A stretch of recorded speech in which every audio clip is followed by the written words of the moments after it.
Om Jnanatirandhasya Jnananjana Shalakaya Chakshurunmilitam Yena Tasmai Shri Gurave Namaha Chetasa Sarvakarmani Mayi Sanyasya Matparaha Buddhi Yogam Upashritya Machita Satatang Bhava. In all activities just depend upon me and work always under my protection. In such devotional service, be fully conscious of me.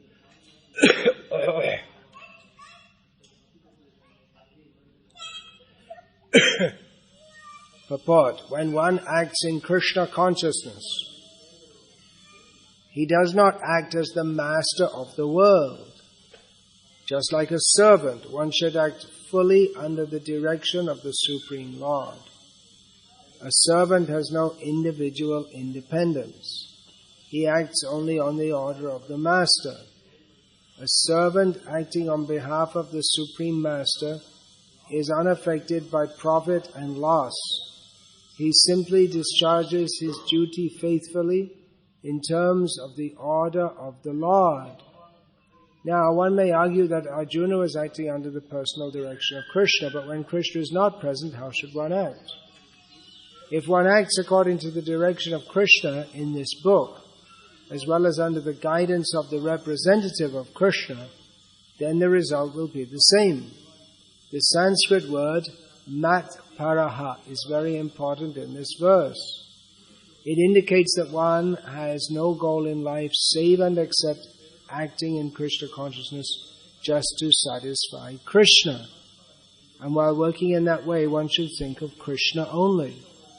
I have been appointed to discharge this particular duty by Krishna.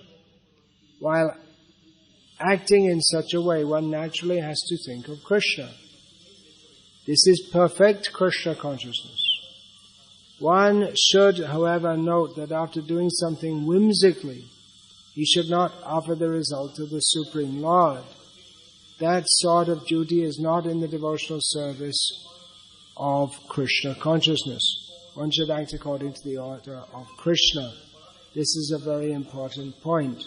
That order of Krishna comes through disciplic succession from the bona fide spiritual master. Therefore, the spiritual master's order should be taken as the prime duty of life.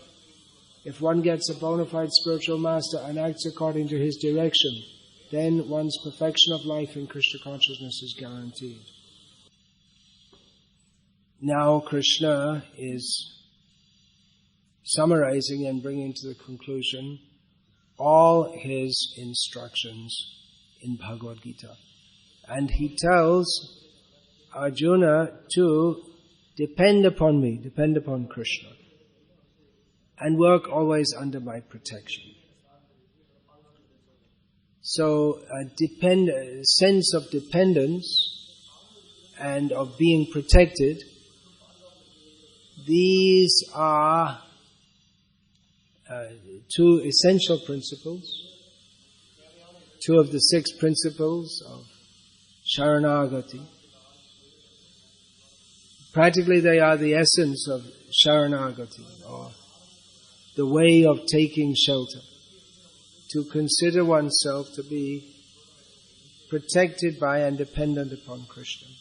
This is the meaning of taking shelter. And then the other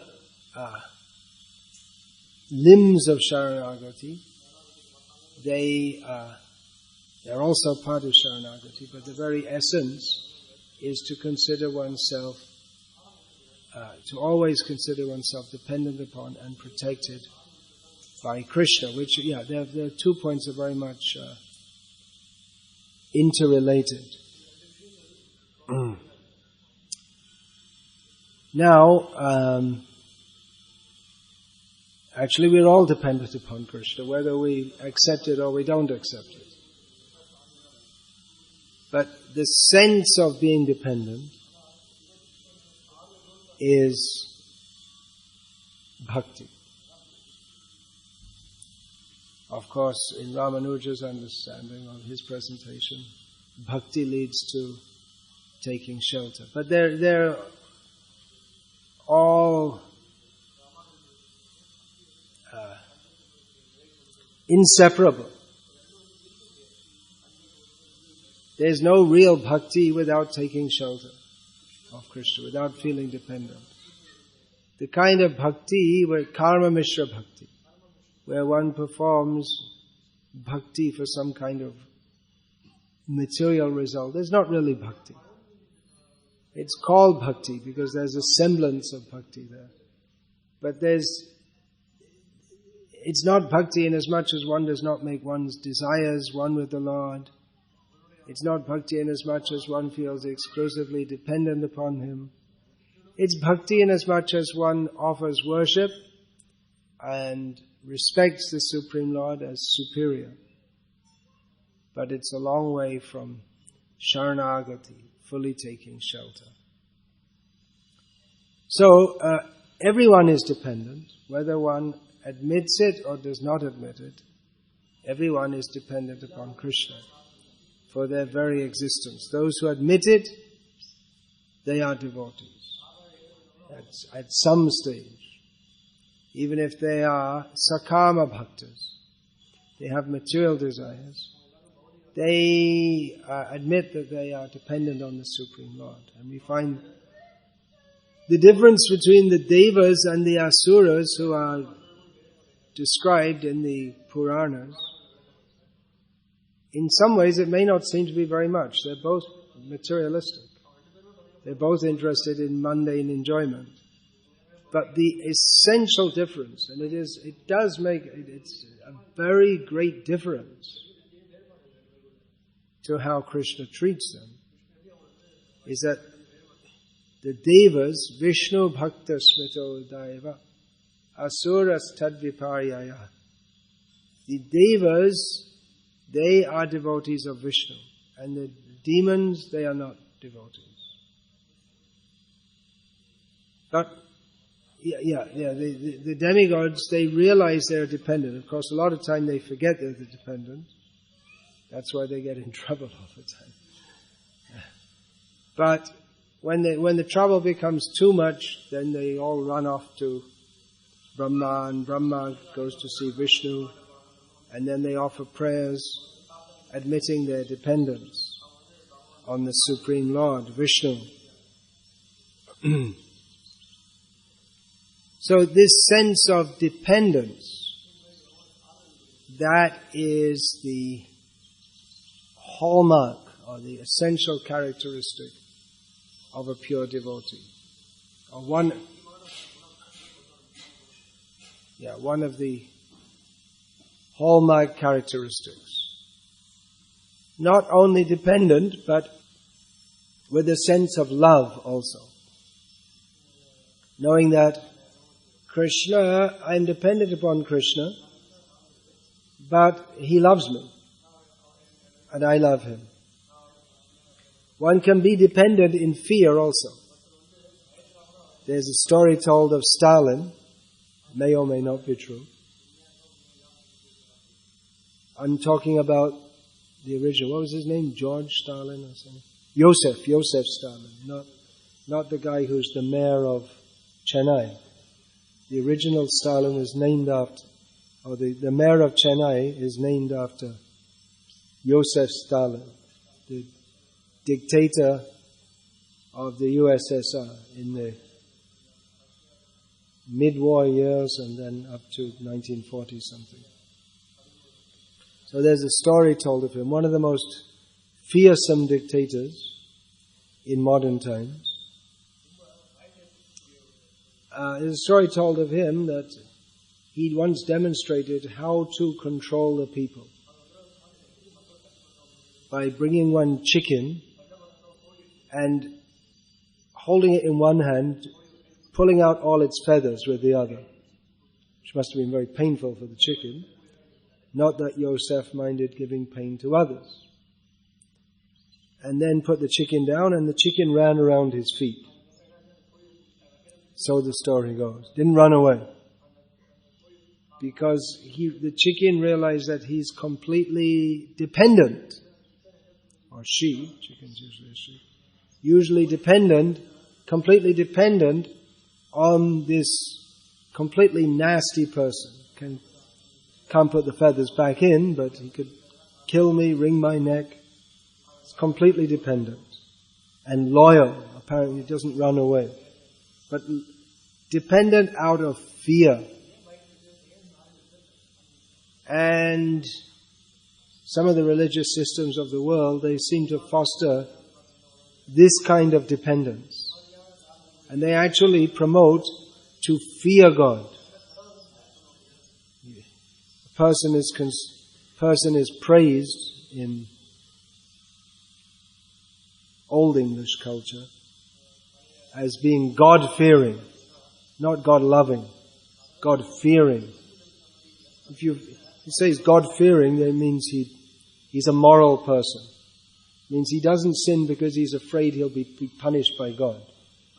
Otherwise he would sin, probably. But he fears God.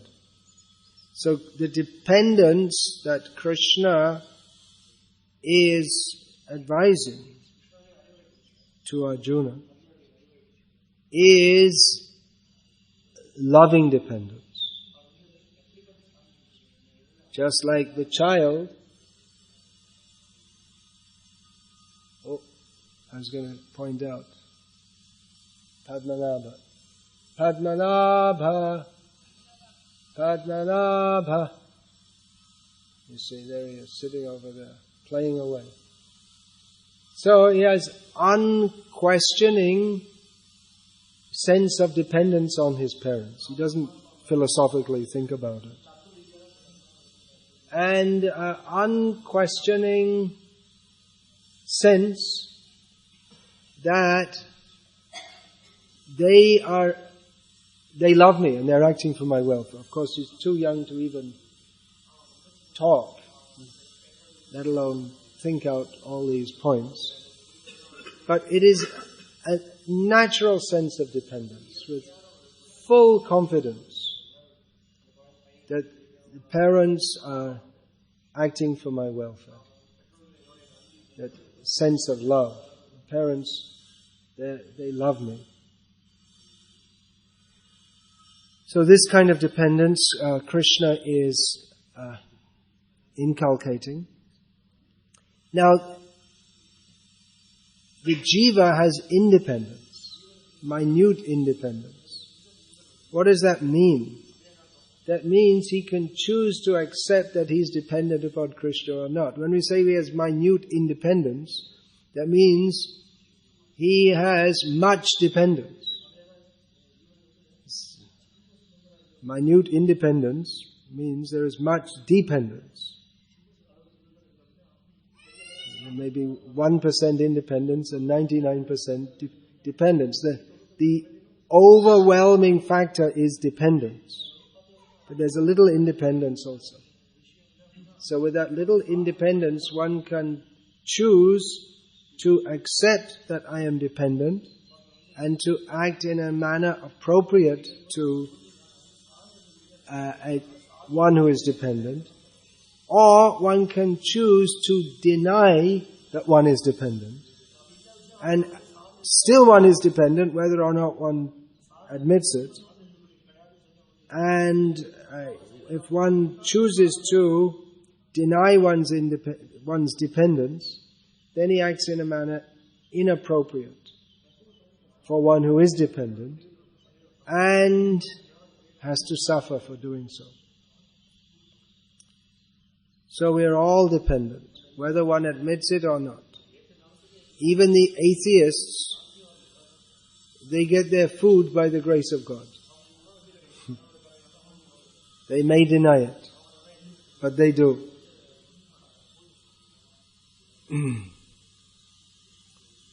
Now, this sense of dependence is often misunderstood. What does it mean to be dependent upon God? Here Krishna says, in all activities, sarva karmani, just depend on me.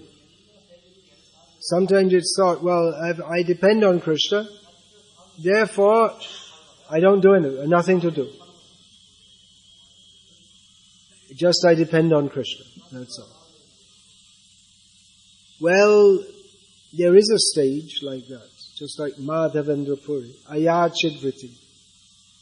His means of livelihood or existence, we say livelihood, but his means of existence was not to ask anything from anyone. And if anyone gave him anything to eat, he would eat. If no one gave him anything to eat, he wouldn't eat. Of course, in India the culture was and still is in many places that if people see a sadhu, they'll give him something to eat.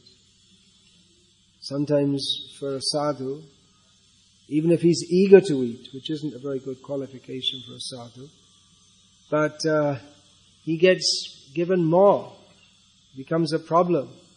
He gets given more than he can eat. So many people wanting to feed him. We find that in the story of Mrigari also, that he asked Narad Muni, well, how will I live if I give up my profession of hunting animals? Narad said, don't worry, I'll send. So he was getting more food than he needed. When Narad came again, he said, please, the hunter said to Narada, please don't send so much food. It's too much. Because so many people seeing the transformation in the ex-hunter were sending him food, recognizing that he had become a saintly person. So it's not that one ceases activities. But one performs activities with a sense of dependence on Krishna. And that also doesn't mean that one performs activities in a sloppy or half-hearted way. Or just, you do it and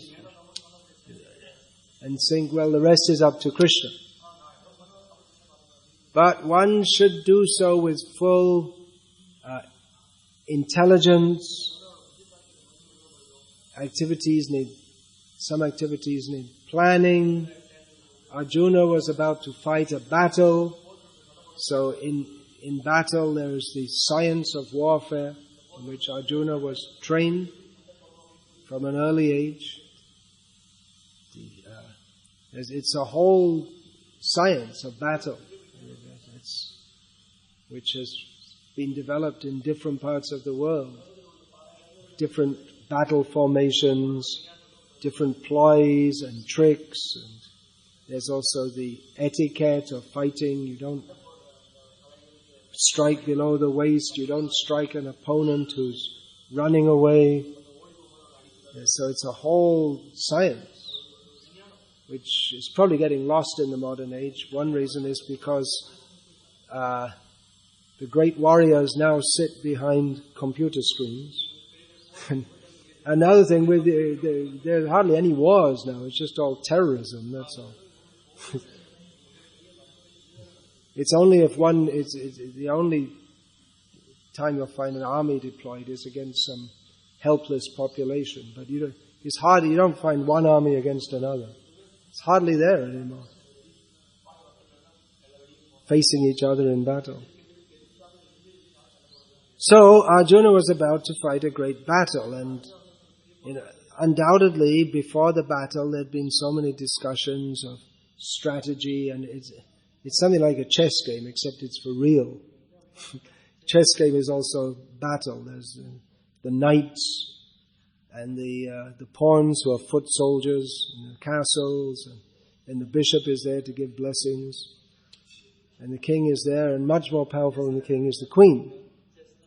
But then if the king's lost, then all is lost. So it's based on battle, but a battle is a real battle in which it's not just a game, but it's, real people get killed. And so there's a lot, just like in chess, you think, well, if they make this move, then what move should we make? And like this. A real battle is much more complex. So a lot of planning, and then trying to think what the enemy will do, and if he does this, we should do that. No, we should do that. No. And there are different, just like in chess, there are so many what are they called? This scheme, I can't remember now. For the opening of the game, there are so many set patterns. Like the Sicilian defense, I think, is the most, or used to be the most common. But then once it goes on, you can't elaborate indefinitely. But they're opening game plans. But afterward you can memorize so many opening game plans. After that you have to use your own intelligence. So in a battle also, if one formation can be, if you see the opposite army is forming in one formation, then you can form in various other formations which are supposed to be good for defending against that or attacking that. But once the battle gets going, then you can't hold it all in format as you would have wished. So,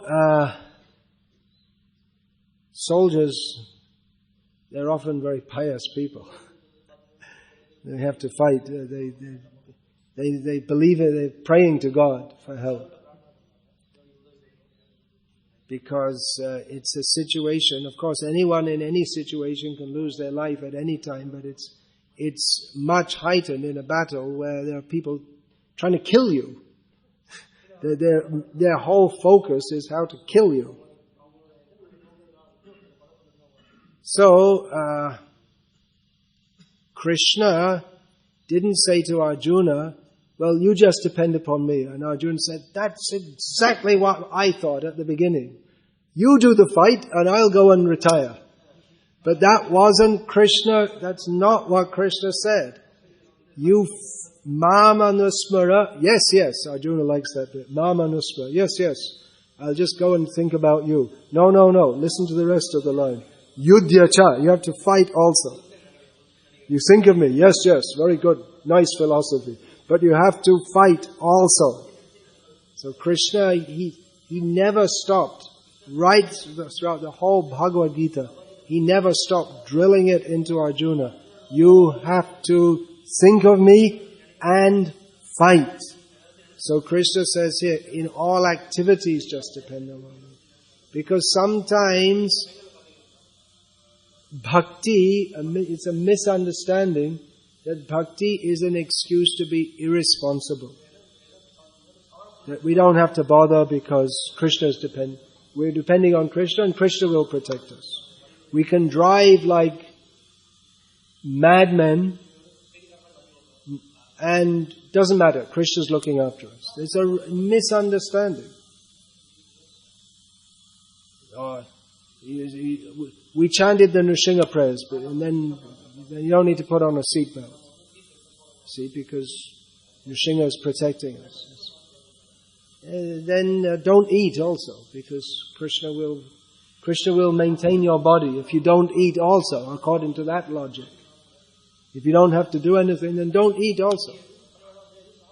Don't worry, Krishna will maintain you. He'll look after you. So this is an irresponsible way of thinking. We see that Srila Prabhupada, as the ideal Acharya in all respects, he tried very hard, with all applying his intelligence on how to spread Krishna consciousness. But the result is in Krishna's hand. That always Prabhupada had that attitude. Not that he didn't fight, and he would choose his fights also. In some cases he would fight, in some cases he wouldn't fight, because he would see it's not a good situation to fight in some cases. So the sense of dependence, we have to try to our full ability, and ultimately what happens, we cannot control. There's the understanding, I am not the controller, but I am the servant. That I'm not the controller doesn't mean that I have nothing to do. Because we're so much abhyas, we're so much habituated to thinking ourselves as the controller, then when we take to spiritual life, then we stop all activities, because if I'm not the controller and I understand I'm not the controller, I'm not the enjoyer, then we think there's nothing to do. Because all activities we think are for ourselves to control and for ourselves to enjoy. But we are servants, which means that we have to act. And a good servant acts very responsibly, not irresponsibly. He acts thinking of the interest of the Master. Now in this case, the Master is the Supreme Personality of Godhead, who can affect everything himself, who doesn't need us to serve him. But nevertheless, he himself takes a position as if he is in need of our service. He takes the form of, or he manifests as the deity, and he wants us to feed him. He wants us to clothe him. He takes the position as if he is helpless to accept our service. And we are meant for service. So, irresponsibility or neglect are not the signs of a Vaishnava, especially at the present time. Now is the time when Chaitanya Mahaprabhu's preaching movement is expanding. Now, at the present time, the way to serve Krishna is Yagyaya Sankirtana Praya Yajantihi Sumedasaha Krishna Varnam Tvasha Krishnam Sangopangastra Parshadam. At the present time is the time of the Sankirtan movement. So Krishna is worshipped in the modern age by the process of Sankirtan, which means, one of the meanings of Sankirtan is a group effort to glorify Krishna. So, to perform Sankirtan, one has to take part in this Sankirtan. One basic requirement is that the body be healthy. Of course, one can glorify Krishna in any situation, even if one is sick. But practically, to go out and distribute books, to meet people and preach Krishna consciousness to them, it requires that the body be healthy. So, although great devotees in the past have deliberately neglected the body, that is not very suitable at the present time, because bodies need to be healthy so we can perform Krishna's service. So it is a misunderstanding of dependence on Krishna to just allow the body to get sick, to not look after it. That doesn't mean also that we wholly depend upon the doctors. Doctors, there are different classes of doctors. Some are atheistic, some are theistic. Those who are theistic, they understand that I cannot cure anyone. That we can give the medicine and everything, but the curing process is a miracle, which is, we don't really understand how it takes place. So that is affected by the grace of God. And others, they're puffed up and they think, I'm helping so many people, I'm curing them. But ultimately the result is in the hand of Krishna, in all respects. So this, if one thinks, oh, I'm sick, but anyway, I won't bother. Let me get sick. Well, that is a misunderstanding. Even one of our devotees died recently because he didn't want to take any medical advice. He got sick. He was very austere, which is a good quality. But he got sick, and then he didn't want to take anyone's help. He got more and more sick, and then he died. Because he thought, I don't want to bother anyone. I don't want to consult any doctor. And by the time the devotee was trying to take him to the hospital, he was refusing help. Even devotees were asking for help. Of course, on the internet it was reported that the devotees neglected him, but he he forcibly neglected himself. And, he could be, of course, he was a great soul in so many ways, very advanced devotee in some ways, but he could be serving the Sankirtan movement at the present time, but he's moved on to another situation.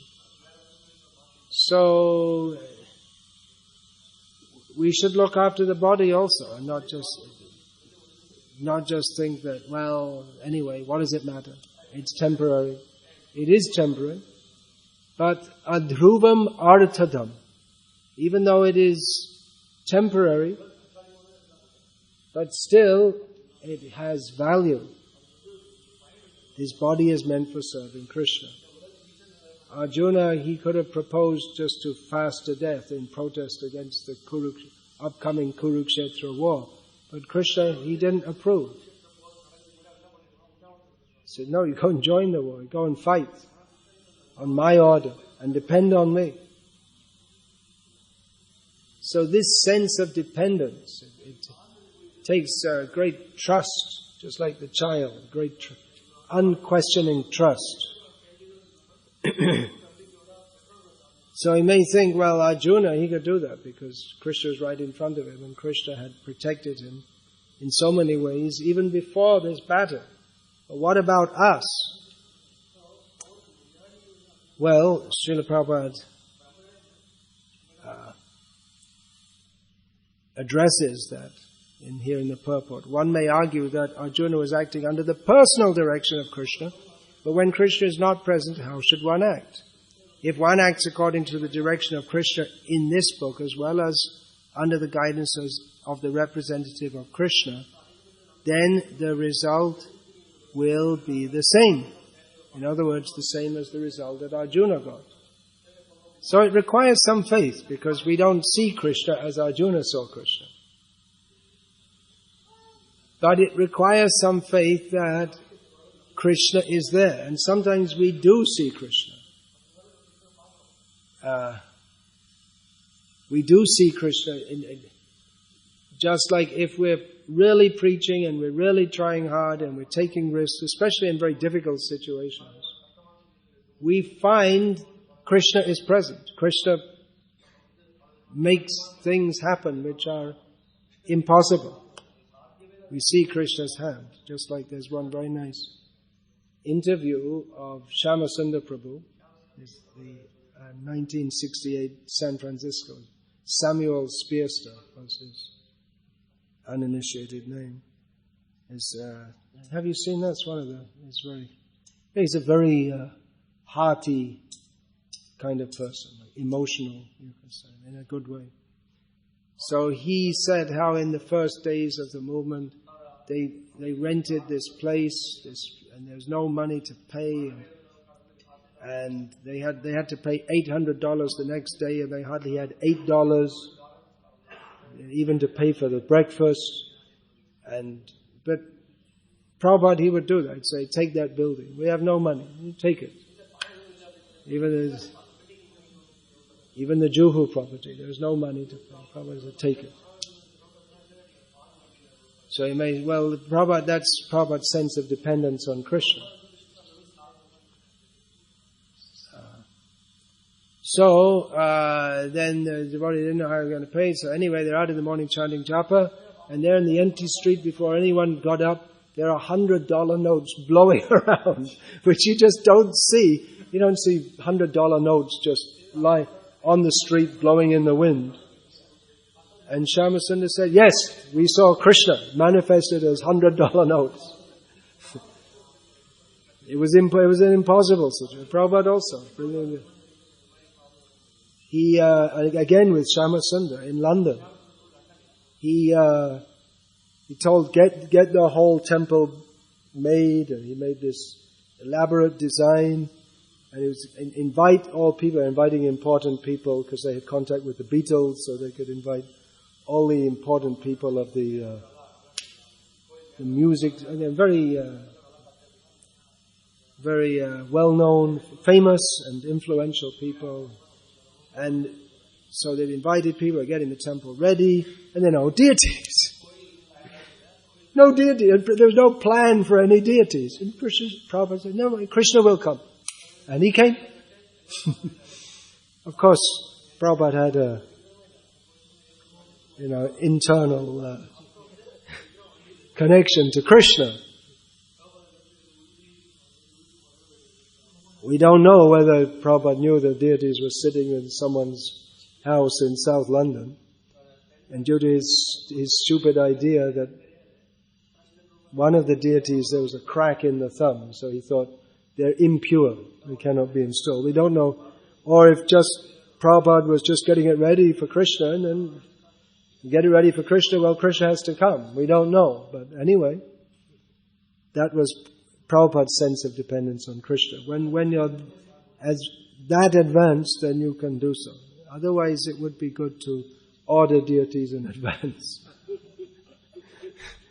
Buddhi yogam upashritya, in this verse. Buddhi yogam upashritya, taking shelter in buddhi yoga, applying one's intelligence also. So, bhakti means to be dependent upon Krishna, to act intelligently in Krishna's service, with confidence that Krishna is looking after me. Krishna is looking after us in our efforts to conjointly serve Krishna. So with that confidence, a devotee goes on not acting irresponsibly, very carefully, but at the same time with a sense of dependence upon Krishna, which makes one bold. Then one can go to anyone and deal with them. No, you're not intimidated by anyone, but can tell everyone that Krishna is the Supreme. You should surrender to Him. Of course, according to preaching circumstances, we don't just walk up to everyone and tell them, surrender to Krishna. We could do that also. But generally we try to induce people to take Prabhupada's books, to come to the temple and enjoy the nice atmosphere, and then like this, gradually bring people in. But it's quite acceptable way of preaching just to go up to everyone and tell them, Krishna is supreme, surrender to Him. That you can do also. But generally recommended, give them Srila Prabhupada's books. So, any question about this?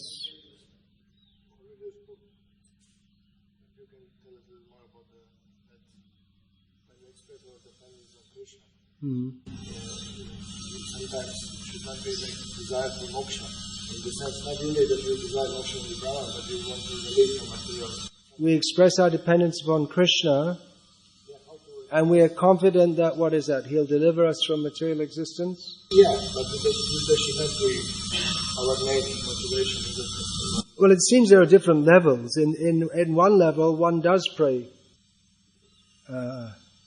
We find in the prayers of Bhaktivinoda Sharanagati, it begins with him saying, I'm suffering so much in material life, and deliver me. But then later on, toward the end of the prayers, he says that we don't desire liberation at all. So the suffering in this material world is just to waken us up to the fact that we're not supposed to be in this position.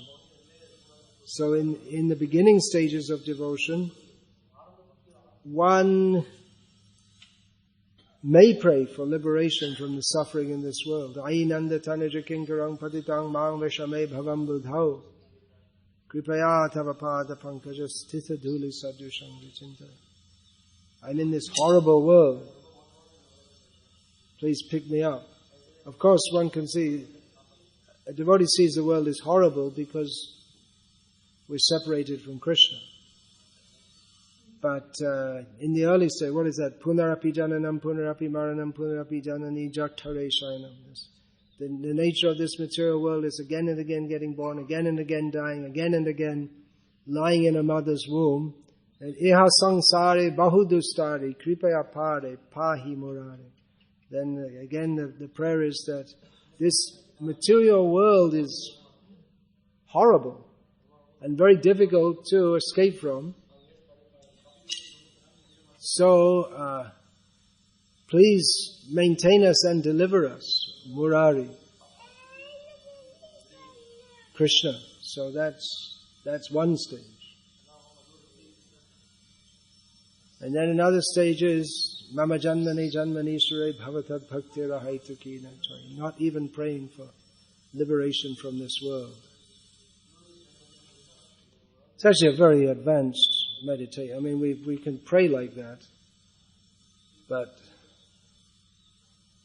you get a few kicks from Maya, and never mind a few kicks. Just get a toothache, and then see how much we want to pray that let me take birth again. Take birth again and again means getting toothache again and again, and that's only one of the difficulties. And when we say toothache, it sounds it's a small thing, we think, because it's not likely to die from toothache, and after all, it's just a tooth. It's a little thing, but it's damn painful.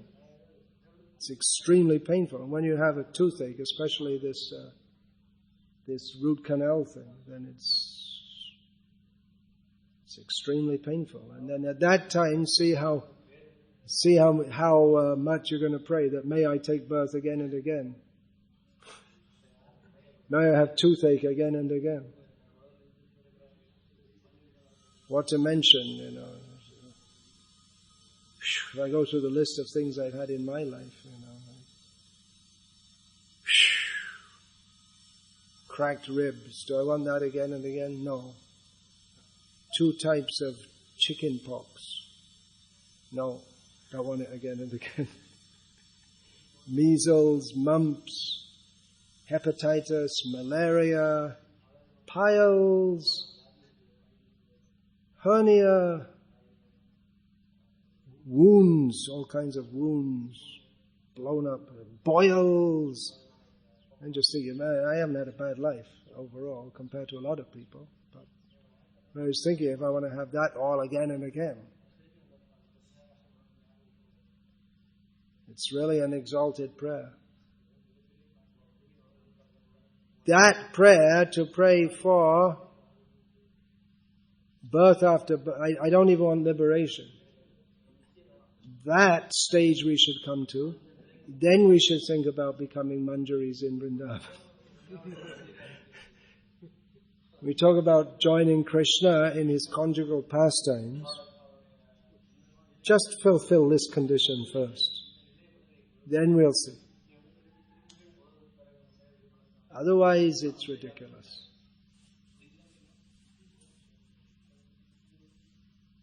Talk about Ras Leela and then just completely overwhelmed by toothache and not thinking of... That's a test. If Deho, what is that? Deho Smriti Nahi Ja, what is that? Deho Smriti Nahi Ja, Shangsha, Tar Shangsha Kaha, something like that, Narottam. Prabhupada quotes that. That if you forget your body, then there's no question of being bound in this material world. So if one is so overwhelmed with love for Krishna and thoughts of Krishna, that even during a toothache, one doesn't even notice it because one is so overwhelmed with love of Krishna, that is Krishna consciousness. Now see how far we have to go. Prabhupada was like that. Harishori explained that. He'd have toothache and eventually one tooth just fell out. That means that the pus had built up inside and it had burst, which no one does that. No one goes without dental treatment. The Prabhupada just went on. His whole mouth swelled up. No one does that. Prabhupada just went on with life. That's advancement. Hare Krishna. Shri Shri Gaunitai ki jai. Bhagavad Gita as it is ki jai. Srila Prabhupada ki jai. Hare Krishna.